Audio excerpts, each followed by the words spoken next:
After Dylan's junior schoolmate joined the company, he gave my chance for permanent employment to her. Taylor, she needs this spot more than you do. I worked tirelessly, staying up late to keep up with the project schedule. My health, my sleep, my efforts were all worthless in his eyes. When I got home, I packed his things. You should leave. I'm very tired and don't want to argue with you. Dylan was stunned, his eyes suddenly turning red. How can you not want me anymore? Just because of such a small thing. As soon as he said this, I went crazy with anger. Small your mom. Small your dad. Small your whole family. Small your 18 generations of ancestors. Get out. I grabbed the tissue box at hand and threw it at him. Dylan didn't expect me to hit him, standing there looking at me in disbelief. The tissue box hit his forehead, and Dylan hissed in pain. Taylor, it's just one spot for permanent employment. Not that it won't be given to you. It just extends your probation period. I said it will be given to you. You are not short of money for the time being. Whether you become a regular employee or not doesn't have much impact on you. Besides, you still have me. No one will bully you. Julia is different. If she doesn't get this spot, she can only go back to her hometown. Her family is forcing her to marry for a betrothal gift. I can't just watch her jump into the fire pit. He didn't understand. Looking at this person I had loved for 4 years, I wanted to cry. Dylan, in my last internship, my mentor told me there was a position for me to become a regular employee, but that headcount was shared with social recruitment. I worked so hard for so long, and just before becoming a regular employee, I was told they had already interviewed a suitable candidate. Do you remember? I was sitting right here, crying right here. It wasn't that I couldn't accept not getting the spot, but I felt deceived. It seemed that my sincerity, persistence, and hard work were not worth mentioning. I was even silly enough to tell my mentor that I wanted to work with her for a lifetime. She was really nice. She looked at me then, and only after a long time did she smile and say, among the interns in our group, I am most optimistic about you. I also like you quite a bit. So, when I learned the truth, I was particularly sad. Those words she said were just to coax me into working, coaxing me like a cow, starting work every day with a moo. At that time, Dylan told me that his company had a position I intended to apply for, open to fresh graduates. With your ability, there will definitely be no problem. I believe in you. At that time, he squatted beside me, wiping my tears, telling me, it's okay. Try again. Fortunately, my luck was not bad. While preparing for the defense, I modified my resume and submitted it. After 4 rounds of interviews, I successfully received the job offer. Because Dylan's company paid well, everyone was competing fiercely. It was so exaggerated that if you couldn't keep up with the group's progress, interns would come directly to ask if you needed help and take over part of your work. More crazy than when I was an intern. I didn't dare to slack off at all. In order not to delay the project progress, staying up late was a common thing. Busy and dizzy. Staying up until dark. When I got home, I just wanted to fall asleep. And I talked much less to Dylan. But I was stubborn by nature, and I must do what I decided to do.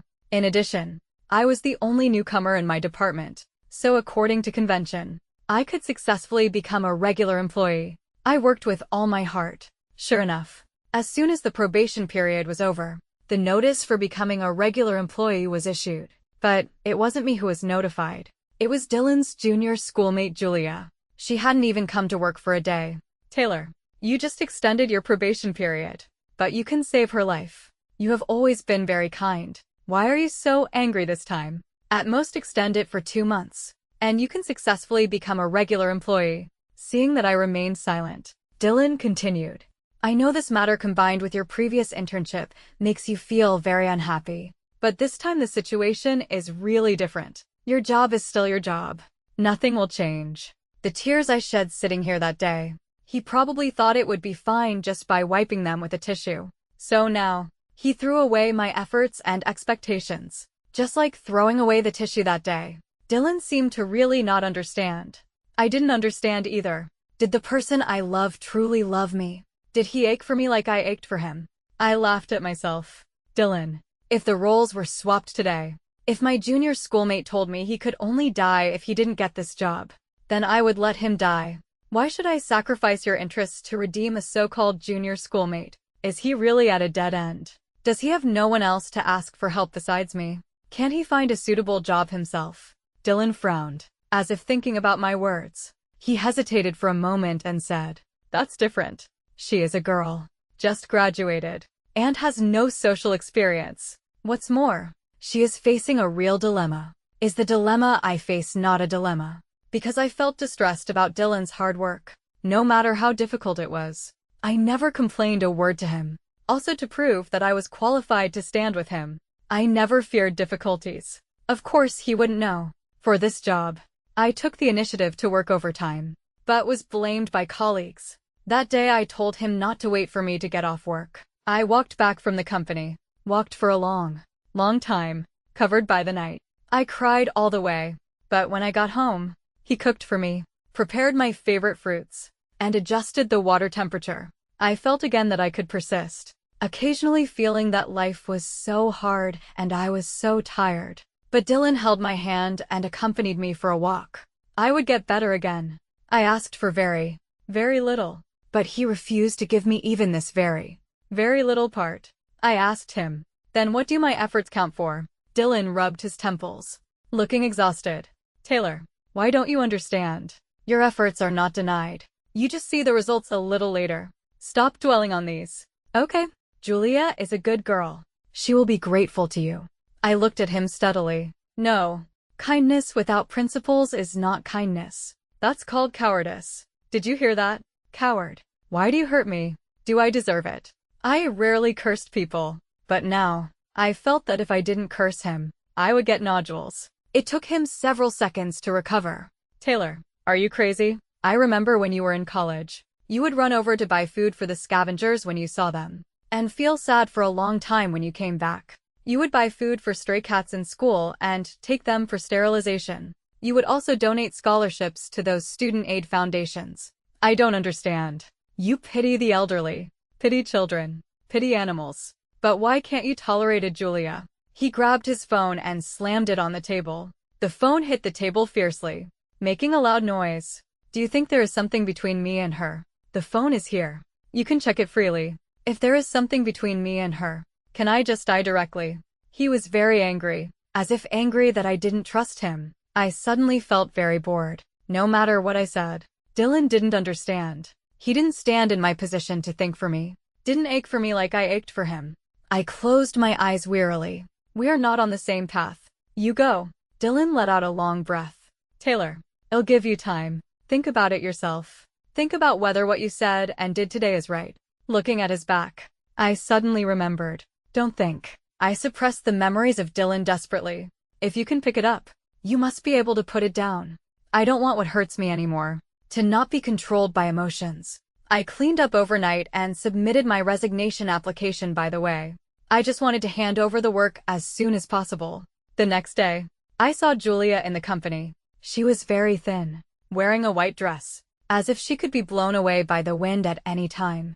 When I came in, she was bending over asking a colleague something. "Colleague," I deliberately said loudly. "You don't even know this. You can ask my interns. They will be happy to help you. Oh, by the way, there is someone in our group who hasn't become a regular employee. She is very professional in this aspect. You can ask her more." She emphasized the words "become a regular employee" very heavily. Julia's face was a bit embarrassed. Hearing footsteps, she turned back. "That Taylor. Sister. Hello. Senior Dylan often talks about you." I sneered. "Often. But Dylan told me he wasn't familiar with you." Perhaps not expecting me not to give her face so much, Julia's face turned even paler. She hesitated for a long time, and I didn't wait for her explanation, directly saying, "All right, don't waste time. Let's hand over the work." Colleague B suddenly looked up. "Are you resigning?" In an instant, everyone looked at me. I smiled at her. Yes. There was some bitterness in the smile. She saw it, and immediately said, "It will get better." After she finished speaking, she turned to Julia's direction and rolled her eyes at the ceiling. Rolling eyes. The two colleagues who shifted the blame to me gloated. "It seems some people are just annoying. Even their boyfriends don't help them." Taylor, don't misunderstand. I'm talking about my friend. Then your friend is really pitiful. But pitiful people must have hateful points. Haha. Colleagues finished talking one by one, then quieted down and buried their heads in work. Julia clenched her fists. I glanced at her and withdrew my gaze. Let me tell you about the parts one am mainly responsible for now and the projects I am contacting. I noticed that Julia was obviously zoned out. I sighed in my heart. Disappointing. Colleagues more or less knew the truth and didn't want to talk to Julia. Most importantly, compared to Julia, my ability was stronger. I also got along better with them. If I left and was replaced by Julia, it would delay the project progress and affect the bonus. Naturally, they were unhappy. When Julia walked away, a colleague came over and asked me, "You just gave her your regular employee spot like this?" I asked around. Her family has no background. The implication was that it was purely stuffed in by Dylan, and I was stepped on to let her in. Her eyes were full of confusion. Actually, I didn't understand either. Obviously, we were loving each other well. I just wanted to have my own career, wanted to have this relationship well, but maybe I was too greedy, so I got neither. She lowered her voice again and asked, "Did your boyfriend discuss with you?" I shook my head with a bitter smile. "No, but let me correct. It's ex-boyfriend. Taylor, is it interesting for you to be like this?" A familiar voice sounded from behind me. Dylan's face was extremely ugly. "This is in the company. Talk less about private matters. Also, anger is anger. Can you be normal?" His words could be said to be unceremonious. Then I won't be polite either. Normal your mom. Normal your dad. Normal your whole family. Normal your 18 generations of ancestors. Enough. If not, I can go on. Julia popped up from nowhere. "Senior Dylan. Sister Taylor. It's all my fault. Don't quarrel because of me." She was timid, like a little white flower swaying in the wind. "I know Sister Taylor doesn't like me. That's why everyone is so malicious towards me. Sister Taylor, Senior Dylan and I are innocent. You two must not quarrel because of me. It's nothing for me to suffer a little grievance. Although I didn't want to hurt anyone. Just wanted to work well. It doesn't matter if I'm misunderstood." Dylan said coldly. "Apologize to her." A breath blocked in my chest, like a stone stuck. Painful. Julia looked up slightly, glanced at me, and quickly said, "No need. Sister Taylor just loves you too much. I know she didn't mean to harm me, although I was hurt. I won't mind." Dylan turned to look at her, displeased.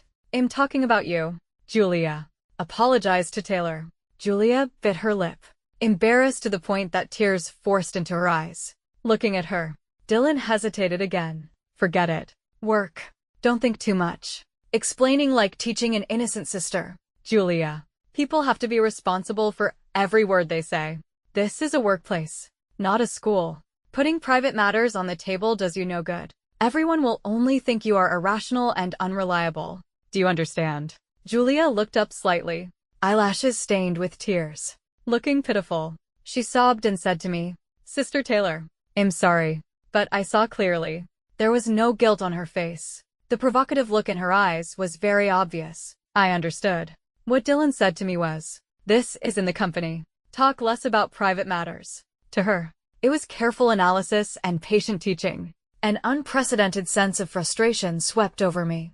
Even though I tried so hard to suppress the surging emotions in my heart, I was still affected by Dylan. And I also realized that I couldn't understand Dylan anymore, just as he couldn't understand me. But in the past 4 years, I loved him very seriously and could feel his love. In a person's life, how many 4 years of mutual concern can there be? I almost shed tears, blinking, forcing back the tears. I took a deep breath, not wanting to have any more entanglements with the two of them. "Julia, you don't need to treat me as a competitor. If it's about work, I have already submitted my resignation. If it's about Dylan," I looked at Dylan's retreating back, paused, and continued.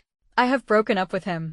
She didn't know whether to believe it or not. Presumably not, because she quickly squeezed out a smile and said to me, "Sister Taylor, I didn't. You are too sensitive and suspicious. Let me say one more thing. Senior Dylan is very nice. Don't talk about breaking up all the time. It will hurt people's hearts. Once or twice is useful.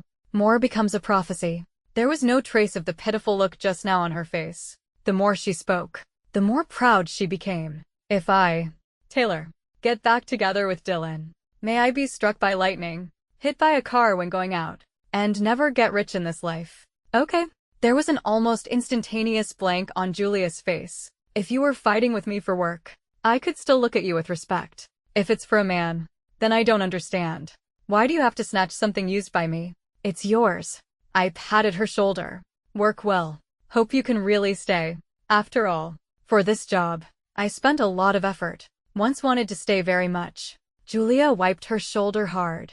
Who needs your fake kindness? If you are so capable, why don't you let Senior Dylan stand on your side and speak for you?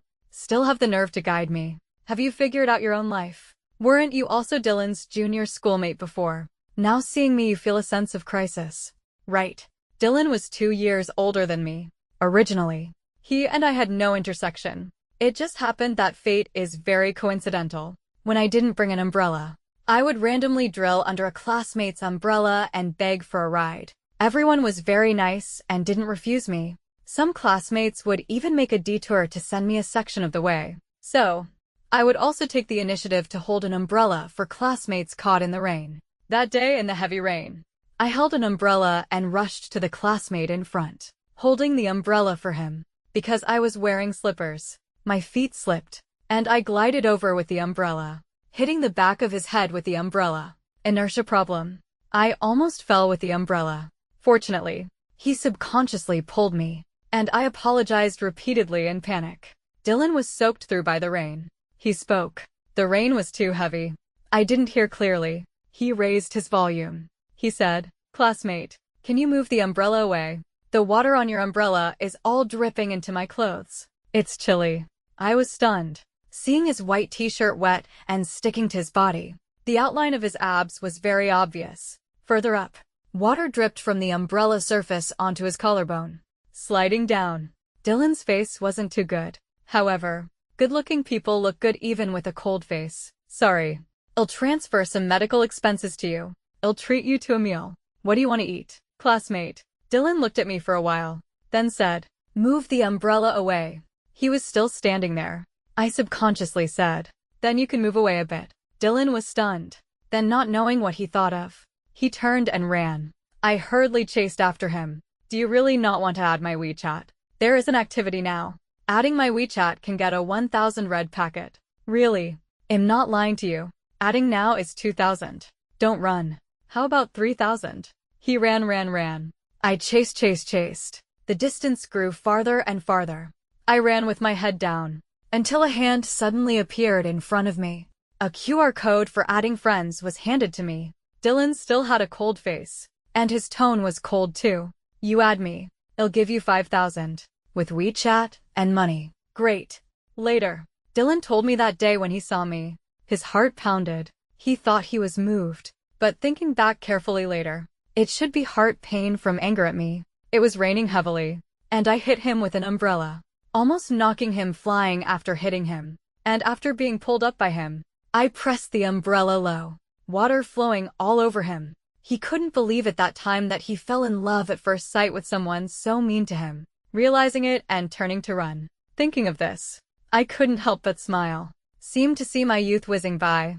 Except for my friends, Dylan heard the most of my girlish thoughts. He gave me infinite support and help, giving me the courage and strength to believe. And at that time, I imagined the future with him countless times. 18-year-old me reached countless happy endings with him in those imaginations. But 18-year-old Taylor, do you know, you have no future with him. Maybe taking a step back could continue the love. But I don't allow myself to be like this. He saw my pain, but didn't care. A colleague slammed the table. "Working. Do it if you can. Change people if you can't." Julia choked and glared at me. "Fine." Saves me from handing over with her. I'm leisurely. I didn't stay to work overtime as usual. Left on time. This time no one said anything. When I left, Julia was still accepting accusations from colleagues. I saw she wrote "Go die" many times on the paper. If she can't stand this, when the meeting comes, she will really suffer. Everyone is a master of shifting blame, painting cakes, assigning tasks to others, and complaining overtly and covertly. Well, I'm not a good person either. I carried my bag out, not thinking anymore. Many fragments of getting along with Dylan flashed in my mind. The day I came for the interview, I walked through the lobby, staring at the rising numbers of the elevator, thinking it would be great if I stayed here. Then I could see Dylan often in the future. I never thought I would leave voluntarily. The evening breeze in July is cool. I felt a bit cold though. It seems that the heavy rain at 18 fell completely today. The phone suddenly lit up. Dylan's message. Sister Taylor. Senior is here with me. Hee hee. The next second, the message was withdrawn. Staring at the phone screen, I suddenly cried out. I always felt I should be happy. Why did it come to this step? Blame me for being too stubborn. Or blame me for not understanding him enough. Blame Julia for being bad. Or blame Dylan for not being clear. I don't know. Thinking about it, I can only blame myself for being too fragile. If I were stronger, I wouldn't cry. Taylor. A voice sounded somewhat hesitantly. I wiped my tears in panic. A tissue was handed to me. I took it and looked at the person coming. Lucas, Dylan's friend. He never liked me much. Every time he saw me, he pulled a long face, forcing Dylan to leave. Seeing my face full of tears, he specially looked away. Tone flat. What's wrong with you? I broke up with Dylan. Really? That's great. Huh. I thought I heard wrong. Lucas hurriedly said. I mean, that's too bad. Really a pity. Too regrettable. He tried hard to make a regretful expression, but unfortunately his acting was really not good. I took a deep breath. Yes. Broke up. One good news. One bad news. Which one do you want to hear? Lucas didn't expect me to ask him like this. He was stunned for 2 seconds, then looked at me with shining eyes. What good news? The good news is that Dylan and I broke up cleanly. Lucas nodded heavily, looking at me with joy. The bad news is that Dylan should be straight, not gay. You have no chance. Lucas' face darkened visibly, afraid he would scold me. I ran away without looking back. I knew it, dragging Dylan away as soon as he saw me with Dylan. Unable to hide his joy hearing I broke up with Dylan. Absolutely secretly in love with Dylan. Interrupted like this. I couldn't cry anymore. Opened the phone. Imitating the tone of that message. Replied to Dylan. Dylan. Lucas is here with me. Hee hee. I didn't withdraw. When I got home, I started making a list. Packing part of the things every day. Ensuring I could leave immediately after resignation without omission. When writing to the 7th column, I was dazed for a long time. There are many things in this column of gifts given to me by Dylan. I will keep some memorable gifts with me. Venturing with the love of family and friends. Dylan gave me many unforgettable memories. On my 20th birthday, he was on a business trip. I told him many times not to come. Work is important. He didn't come. Customized a piece of jewelry for me. Required to pick it up in person. I went there only to find out that Dylan had made an appointment for me to communicate with an industry leader. It is still difficult for me to accurately describe my mood at that time. Unclear whether it was mostly touched or distressed. Shocked. I knew he must have spent a lot of effort to arrange that rare opportunity for me. He also thought I might need to prepare, and told me 2 hours in advance. After the meeting, the bracelet used as an excuse was also delivered to me. I am not used to wearing jewelry, so I have always cherished it carefully. Long later I learned that he actually rushed to the school that day. But it was too late. He hurriedly came to see me, and hurriedly left. I found out about this when flipping through photos on his phone and asked him why. He was light as a cloud. Wanted to see you then. I didn't understand. Then you came. Why didn't you meet me? Dylan glanced at me and said with a smile. Because I saw you bouncing back. Very happy. Actually, I wanted to see him. He was afraid I would be unhappy not seeing him. Piece by piece of gifts. All his shining sincerity at that time. My mind was a bit messy, wanting to escape for a moment. But I still forced myself to sort things out and posted them on a secondhand website. After doing all this, I paid attention to the string of missed calls on my phone. The phone ringtone rang suddenly at this moment, and I clicked answer. The voice from the phone screen overlapped with the voice outside the door. Taylor, open the door. He was standing outside the door, smiling somewhat helplessly. You really won't let me go home. It seemed that in his eyes. I was just angry for a short while and would be fine soon. Dylan, we broke up. You know me. I never joke about such things. Nor do I use breakup as a threat to get your promise. Since I said so, it proves that I have made a decision. I do act impulsively and recklessly, but for things I really want to do well, I always think 10 steps ahead for every step taken, let alone the person I almost spent my life with. Dylan looked at me for a long time. After confirming I wasn't joking, he panicked. Don't be like this. He lowered his voice with a pleading tone. Julia and I are innocent. I just couldn't bear to see her become a victim of marriage. This doesn't mean I don't love you. I know. All of Dylan's words were forced back, eyes full of confusion, as if asking me why. I am not your teacher. No need to answer you. Don't waste each other's time anymore. Since we are separating, let's be crisp. Dragging things out is too boring. I can't give myself a chance to waver, so I might as well be cruel. Dylan looked at me intently for a long time. He turned his face, jawline tight, holding back tears. Knowing each other since young, each other's first love, both thought the person in front was the one to spend the rest of life with. After a long time, he turned back to look at me, enduring and enduring. His voice still choked. Sorry. I won't care about other people's business anymore. I know you're angry. Deliberately using Lucas to anger me. You hate Lucas. I won't associate with him anymore. I interrupted him. Why should I hate him? I can understand why Lucas doesn't like me, but he didn't hurt me. I don't need to hate him. Hate is a very strong emotion, requiring a lot of my energy. No one is worth my hate. Who you associate with has nothing to do with me. Dylan, I don't need you to change yourself for me. This will burden me. I know what your starting point is, but you can't treat the hurt to me as not hurt just because you have kindness and she has difficulties. It can't be calculated like this. Isn't the first priority of love each other? Thinking more viciously. It might be because after I entered the workplace, I became more independent and focused on myself. Dylan's weight in my life decreased, and Julia's appearance filled this gap. She is young and beautiful. Her worship and dependence on Dylan satisfied his emotional needs. I can think like this. Attack him. Accuse Julia. But I am unwilling to end so embarrassingly. He was silent. I could see he still wanted to try to salvage. After silence, Dylan asked me, I can correct everything to the original position. Why must it come to this step? I took a step back and asked him, do you know Julia used your phone to send me a message? Dylan's face turned pale. He is not stupid. On the contrary, Dylan is a smart person. He instinctively sensed that it was definitely not good words. Explaining palely, she said her phone was out of battery, reporting safety to a friend. I didn't know she would send you a message. I will check the surveillance and call the police. I closed the door and told him. I imitated her and sent you that message. The next day, I went to the company and heard some gossip. After Dylan checked the surveillance, he really called the police and went to the police station with Julia for mediation. A colleague asked me gossiping. Taylor, do you know what happened? It's the first time I saw him so angry. He used to smile even when angry, making people resign voluntarily behind their backs. Her gaze wandered on my face. I just arrived. You don't know. How could I know?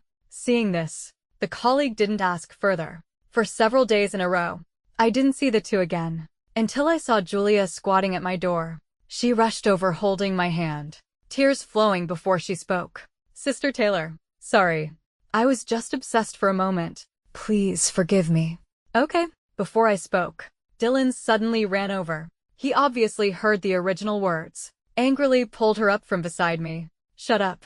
Obsessed for a moment to use my phone to send a message provoking Taylor. Didn't you say you didn't want to be misunderstood? Then what were you doing? Julia grabbed my hand and wouldn't let go. I pulled her hand away. My forgiveness has no meaning to you. Her tears flowed even more uncontrollably. I just wanted to try. You're not me. You don't know how hard my life is. I had no choice. I took out a pack of tissues from my bag and threw it to her. You are not trying. You are betting. Betting that I will swallow this grievance. Betting that Dylan will waver. Relying on others is not as good as relying on yourself. And try not to self-pity. Once a person self-pities, they will stay in the position of a victim, easily falling into an emotional vortex, feeling more helpless the more they self-pity, and self-pitying more the more helpless they feel. Julia seemed like her tail was stepped on, throwing the tissue fiercely on the ground. You only know how to make sarcastic remarks. Never considered other people's situation. Not everyone has conditions like yours. Then for people like me, can we only die? Seeing me beg you. You are very proud, aren't you? Dylan picked up the tissue, chest heaving violently, suppressing anger. Julia, do you want to go to the police station again? What are you dragging Taylor into my business with you for? I really regret listening to your ghost talk to help you. Julia was stunned. Two red and swollen eyes lifted, looking at Dylan. I like you. Dylan's face sank violently. He turned to me and explained. If I knew she had such thoughts, I would absolutely not associate with her. I repeated again. Broke up. No need to explain to me. Dylan's fingers tightened slightly. Tone dim. I know. But I don't want you to misunderstand. I didn't speak. Ignored. Julia glared at me, feeling the intense emotional gaze. I looked at her. I don't like Julia. Saying a few more words to her is also considering that she didn't bother me at work and let me separate from an unsuitable person emotionally. Are you not leaving yet? Julia left crying. She was wearing high heels, standing a bit unsteadily, swaying. Dylan watched the scene with a cold face. I couldn't help sneering. What? Don't think she needs help anymore. Dylan looked at me, a layer of tears appearing in his eyes. Sorry. If you need help in the future, come to me first. Okay. He didn't say any more words of redemption. He loved me and understood me, and less determined. I wouldn't break up. I couldn't tell him decently and calmly that it didn't matter. Couldn't be that magnanimous. I only felt something stuck in my throat, unable to open my mouth. Eyes a bit sore. I busily opened the door and said to him, no need. Goodbye. Voice trembling, sounding wrong immediately. Closing the door, I covered my mouth and cried out, Dylan. Won't see again. After processing the resignation, I sublet the apartment. Didn't want to stay here anymore. Afraid that in future interviews, the department leader would be my colleague. Or, Dylan. Wanted to roam north and south when young. Finally went to Guangzhou South and Shenzhen North. WeChat always popped up friend requests. Some remarked Lucas. Some messages asking where I am now. I ignored them. I am not obtuse. I can guess some reasons, but I am not interested in their affairs. Guangdong had a heavy rainstorm in August. While sitting by the window listening to the rain hitting the glass, I received a call. Caller ID. Dylan. First time. I didn't answer. He called a second time. Don't know if it was because the rain was too heavy. Ghost pushed, God shoved. I answered the phone. It wasn't Dylan's voice on the other end, but a sweet female voice. Sister. When are you coming to play with me? Sister. I miss you. Brother is the worst baddie. Won't let me call you. I found it myself. Is baby smart? It's Dylan's little sister. The little girl who liked to hug me and act spoiled. Liked to climb on my lap. She said only I was willing to accompany her to dress up her dolls. Willing to stick stickers with her. When wanting to be praised, she would imitate others, calling herself baby. I was stunned, not hearing my voice. She held the phone saying hello, hello, hello continuously. I came back to my senses. The noisy rain outside the window became louder. Sister heard. Wow. Sister. Her tone was so joyful that, even across the phone screen, I could feel her delight. Sister. I miss you so much. You said you would see me when I have summer vacation. I have been on vacation for a long time, but brother won't let me find you. Mom said sister is an adult. Adults have to make money. Work is very busy and hard. So I waited obediently for many days. But sister didn't come either. Her mood dropped, but soon cheered up again. Baby has money. Didn't buy snacks. Giving all to sister to play with baby. She was like a little sparrow, shouting nonstop. Sister. Sister. I thought. Probably Dylan and Annie thought to coax her first. And she would forget after a long time. Unexpectedly. After so long. She still remembered in her heart. I couldn't bear to give her hope and let her down again. I also grew up from childhood. I know adults coax casually, but children really remember in their hearts. I watched the raindrops hitting the glass, quickly blossoming into flowers. Baby. Sister and your brother broke up. Sorry. Sister can't find you to play anymore. The other end of the phone went suddenly quiet. She asked ignorantly. Sister. What does breaking up mean? I thought about it and told her. Breaking up means we won't meet again in the future. The little girl's crying came instantly. She asked me sobbing. Breaking up with brother. Can't play with me anymore. I said, yes.